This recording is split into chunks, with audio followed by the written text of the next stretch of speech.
Malaysia berpeluang untuk menambah kekuatan skuad muda dengan kehadiran pemain kacukan daripada Croatia.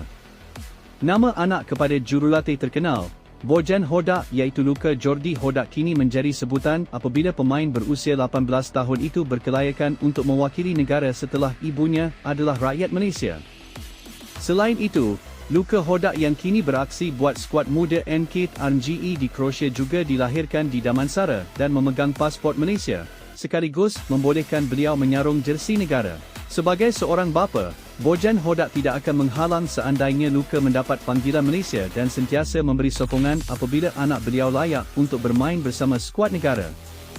Isteri saya adalah warga Malaysia dan Luka pula dilahirkan di Malaysia, jelas Bojan Hodak menurut laporan Stadium Astro.